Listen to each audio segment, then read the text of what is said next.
Masih menyaksikan Kompas Petang, Saudara. Ketua DPW PSI Nusa Tenggara Barat, Dian Sandi Utama, memenuhi undangan klarifikasi di Direktorat Reserse Kriminal Umum Polda Metro Jaya terkait laporan dugaan tudingan ijazah palsu Joko Widodo. Dian Sandi menegaskan sudah menyampaikan informasi sebenar-benarnya terkait dengan kasus ini. Ia juga mengaku melakukan semua ini atas panggilan hati nuraninya dan inisiatif sendiri. Sebelumnya, Saudara, Dian Sandi Utama dilaporkan salah satu dosen Universitas Sumatera Utara, Yusuf Leonard Hanuk, setelah mengunggah foto ijazah Joko Widodo dengan melalui akun X miliknya pada 1 April lalu, Saudara. Dian dipolisikan atas dugaan menyebarkan dokumen milik orang tanpa izin. Motif abang memposting unggahan itu yang menyatakan kalau itu asli itu ada perintah atau emang keinginan sendiri? Tidak ada perintah, itu keinginan sendiri.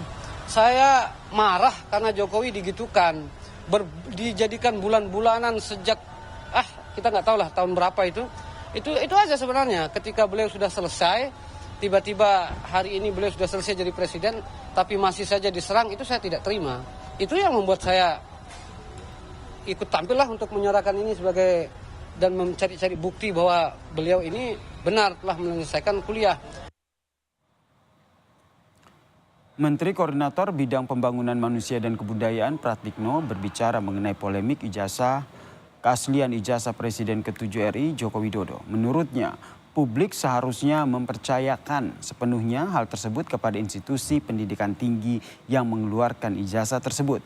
Pratikno menegaskan, perguruan tinggi merupakan institusi kredibel yang menyimpan dokumen lengkap dan dapat mempertanggungjawabkan keabsahan ijazah yang diterbitkan. Oh, itu biar biar institusi pendidikan tinggi yang menerbitkan. Kita percaya penuh bahwa pendidikan tinggi adalah institusi yang kredibel, punya dokumen yang lengkap. Jadi kita tanya aja kepada institusi yang menerbitkan ijazah itu.